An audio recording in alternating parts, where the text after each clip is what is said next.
legal você trazer essa parte, vamos dizer assim, dos liderados, ou o que a gente pode chamar de contribuidores individuais, talvez, pelo seguinte, porque lá no post você chega a comentar que não é, vamos dizer assim, 100% da responsabilidade que está da mão dos gestores, né? Então não é total responsabilidade dos gestores. Também tem alguma responsabilidade do lado das pessoas quando a gente pensa nessa dívida técnica. Daí eu queria aproveitar e te Sim. perguntar, né? O que eu, como contribuidor individual, como liderado ali, posso fazer para ajudar a reduzir essa dívida técnica? E aqui eu não estou falando só de heroísmo, mas estou falando de todo tipo de dívida técnica em geral, assim, vamos dizer. Eu acho que a solução para muitas coisas é se importar, né? Sendo bem sincero. Aí você fala, pô, mas essa é fácil. Mas eu acho que sabe? Se você é um liderado e você vê um problema desse, eu acho que envolve ter mais ou menos o seguinte entendimento. Se você se importa realmente, né, com o seu time e até com o bem-estar do seu gestor, eu sei que às vezes é difícil, tá, gente? Que principalmente em algumas dinâmicas é meio injusto, né? As dinâmicas de poder envolvidas e coisas do tipo. Mas se você se importa e quer melhorar o ambiente, tem que ter o seguinte entendimento, até um pouco de realismo, eu diria assim. Seu gestor não tem poder para mudar tudo. Tenha certeza disso. Ele tem capacidade de fazer grandes mudanças e tal, às vezes no seu time e tal. Tem um dado que eu gosto bastante, Edu, que é o seguinte: eu vi uma pesquisa uma vez, eu posso pegar aqui a fonte certinho para não ficar solto, né, para vocês, mas perguntaram assim: qual que é o impacto do seu gestor na sua saúde mental? Aí compararam com terapeuta, cônjuge e vários outros profissionais, médicos e tudo mais. O gestor foi o primeiro, foi 60%. Foi mais até que o terapeuta e o cônjuge.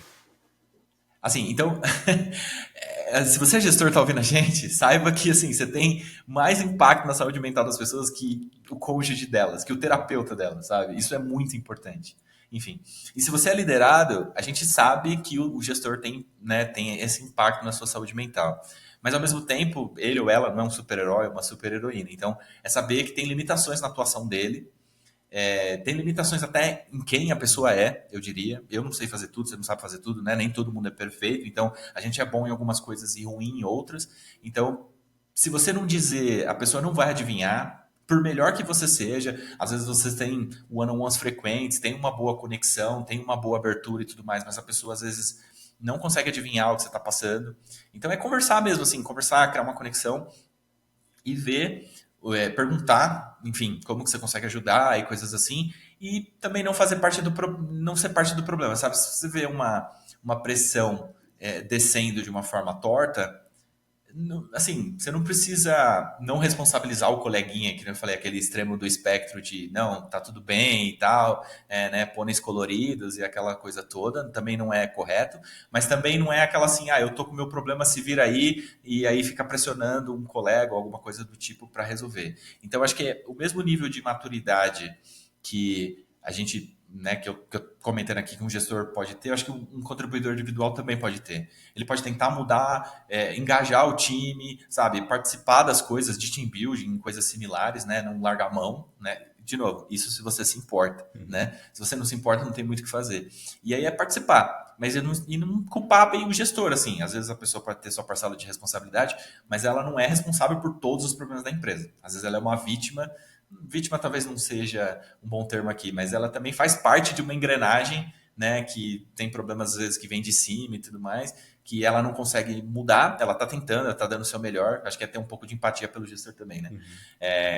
Às vezes é complicado você falar para um liderado que tem coisas que você não consegue mudar e que você também tá super pistola com aquilo e tudo mais e não dá para resolver. Eu fico triste, como pessoa, assim, eu fico triste porque eu gostaria de resolver, né? Às vezes são, sei lá, pessoas que você tem uma conexão que você gosta, que você quer ver crescer e tal, e não tem como resolver, sabe? Então, é um pouco disso, assim, é ter também expectativas realistas, eu diria. E fazer sua parte, sabe? Não ser parte do problema também, Sim, né? sim. Enfim. Eu curto muito, assim, quando você fala dessa questão da pessoa, de fato, se importar, né? Porque, assim, existe, vamos dizer, é fácil da pessoa se conformar de que não é ela quem toma as decisões, então não existe nada que ela possa fazer. É fácil cair nessa armadilha. Sim. Agora, Aí larga a mão de vez, né? Aí Aí, fala, mas assim, deixa pra não lá. custa nada.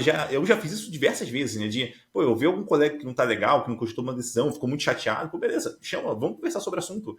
Talvez eu não tome decisão, mas, pô, eu posso talvez ajudar essa pessoa a conversar com outra pessoa, para expor isso, eu posso puxar minha liderança para conversar melhor com a gente, para entender melhor aquela situação, ver se tem como contornar, se não Sim. tem, enfim.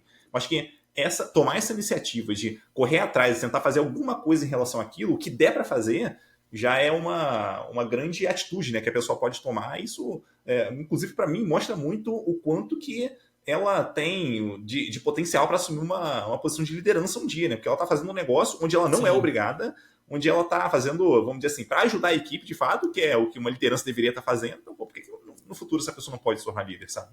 Então, acho que Sim. são atitudes excelentes, assim, para quem tá querendo entender o que é uma posição de liderança. Começar fazendo isso, acho que é por aí, né? Esse é um excelente começo. Eu resumiria em 2 pontos, para ser sincero. Qual que é a diferença entre por exemplo, de cabeça, assim, de pensamento, né, de mentalidade entre um liderado e um gestor, por exemplo? São 2 coisas. A primeira é se importar e a segunda é pensamento sistêmico. Esse é um assunto também muito extenso. A gente, como profissional de TI, eu tive um gestor que falava bastante disso e tudo mais, eu levo para minha vida. Assim, a gente, como profissional de TI, a gente tem facilidade para enxergar sistemas, né? Porque a gente, basicamente, é nosso ganha-pão e tudo mais. Então a gente enxerga o impacto de algumas das nossas ações mais facilmente que algumas outras áreas, porque não exercita, mas não significa que as pessoas não possam aprender. Então, enxergar como a empresa como um sistema, e aí entra no link que a gente comentou de cultura e tudo mais, eu acho que é muito importante. Então, se enxergar que a empresa opera com, por exemplo, fatores externos que influenciam na operação, seja um investidor, seja um concorrente, coisas do tipo, que desce uma pressão para o diretor, que ele desce para o seu manager, que desce para você, que é coordenador, que desce para o liderado e tudo mais, ajuda um pouco a você talvez não levar tanto para o lado pessoal algumas coisas e entender que é um mecanismo, né? É óbvio que é tudo capitalismo, o capitalismo tem vários problemas e tudo mais, e a gente às vezes não concorda com várias do sistema de incentivos ali envolvidos, né?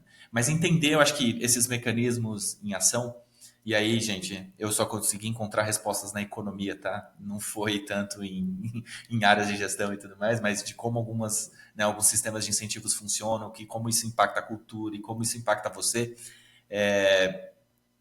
me ajudou. Mas tem uma frase que eu gosto que também fala assim: conhecer o fenômeno não o torna imune a ele. Então, entender isso me ajudou bastante a, sabe, desencanar de algumas coisas e tal, e tentar lidar com isso da melhor forma. Mas, assim, algumas coisas realmente não tem solução e tá tudo bem também, sabe? Não acho que a gente tem que deixar de lutar por uma empresa melhor, por um mundo melhor, mas algumas coisas não vão ter solução e tá tudo bem. Mas o conformismo que a gente comentou também do outro lado, né? Aquele conformismo de, não é problema meu, deixa tudo pra lá, eu quero que tudo se exploda, também acho que também não é saudável, sabe? Então, um meio termo aí nesse caso.